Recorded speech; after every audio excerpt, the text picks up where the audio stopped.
Well, things are kicking off again between Israel and Palestine, and I want to start this video by just being very clear. Israel is almost entirely at fault for everything that's happening, and their actions in occupying Palestine are abhorrent.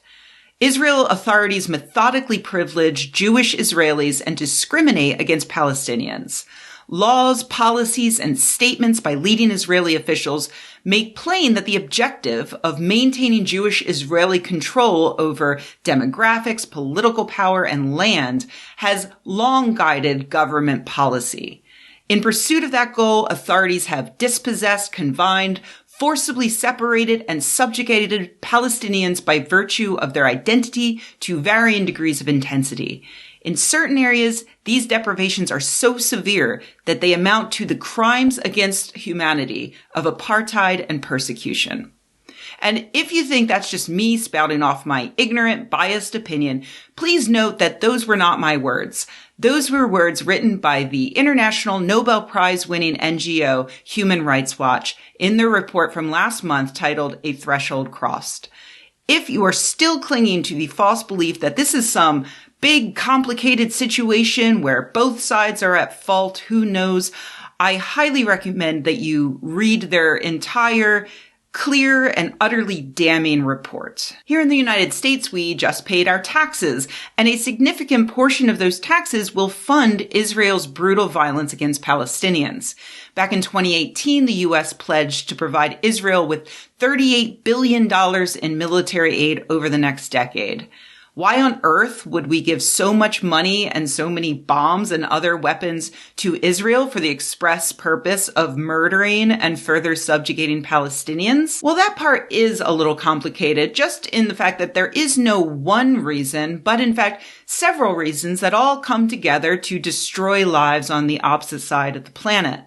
For a start, the United States wants to have an ally in the Middle East, an ally that has a strong army that can keep nations like Syria in check, and that can even reach Russia with missile strikes. And a nice way to have and to keep an ally is to, throw a bunch of money at them.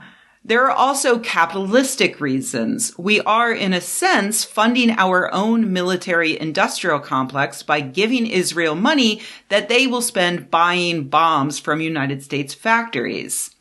But there's one surprisingly big reason why America supports Israel that I want to talk a little bit about today. And that's because millions of Americans believe that one day a country called Magog will go to war with Israel, causing God to take his toys and go home, by which I mean all of the good Christian people will teleport to heaven, and then God will let the Antichrist rule the earth as the head of a totalitarian New World Order for 7 years, after which time Jesus and all of the Christians come back to earth, murder the Antichrist, defeat Satan himself, and form a new heaven on earth kind of deal for all of eternity. I'm not joking. Magog is a serious reason why Palestinian children are currently dying from American bombs that I, an atheist American peace-loving taxpayer, helped pay for. A full third of Americans are evangelical Christians, and some of the most famous, most lauded, most influential leaders of Christian evangelicals over the past few decades, people like Jerry Falwell, Pat Robertson, Billy Graham, and by some accounts, Martin Luther King Jr., are or were Christian Zionists. That is, people who believe in the Magog hypothesis.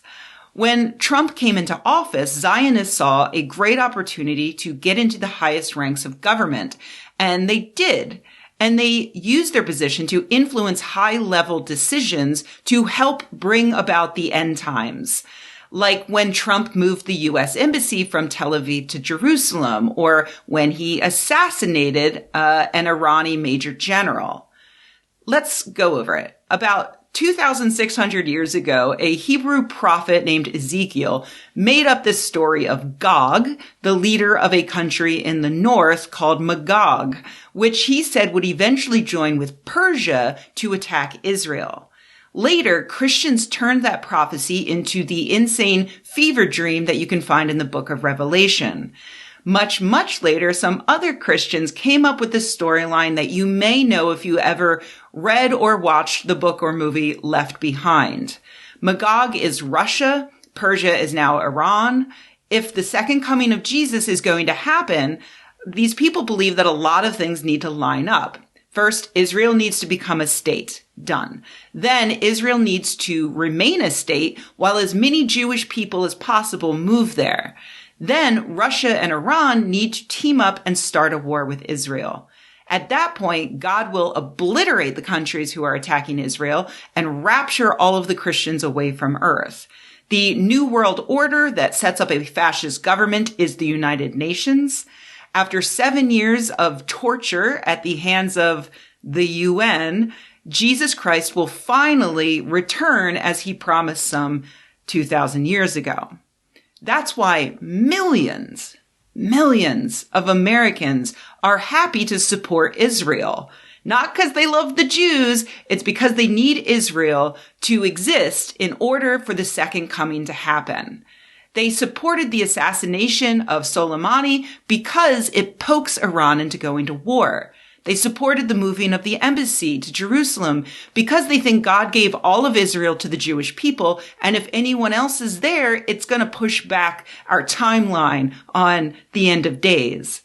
Plus, moving the embassy helped simultaneously strengthen Israel, kill some Palestinians in the ensuing protests, and further unraveling the peace process. They are supporting Israel because they hope to see the region fall into a catastrophic war that will, in their belief system, result in the abject torture and misery of all of those Jewish people who are going to be left behind after the rapture. All because they want their front row seat to the second coming of Jesus Christ. It's bonkers, absolutely bonkers. And yet this belief and this commitment to the belief is much more widespread than I think most people realize. And here's a fun example. I always think of my religious upbringing as being pretty chill and liberal. You know, my family were Baptists, but we were the kind of Baptist that's allowed to drink and dance and generally have fun, unlike your more stereotypical Southern Baptists.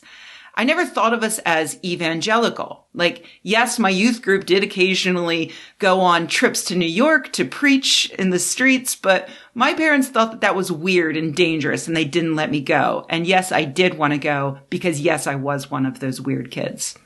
So just a normal, like non-extremist Baptist upbringing in New Jersey. And yet, I was taught in church and in youth group exactly the Magog story that I related to you earlier.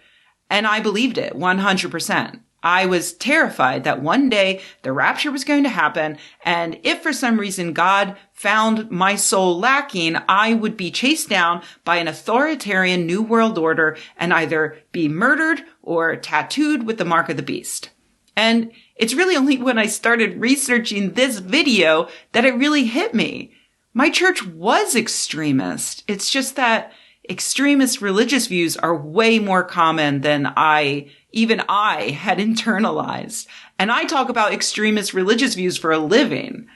So there you have it, just some food for thought. Please help Palestinians by adding your voice to the growing chorus of Americans and others. The world at large has already been at this for some time, who are critical of Israel's apartheid state. Boycott their products, speak the facts loudly, and share stories of their human rights abuses, because that is the only way that we can make it stop.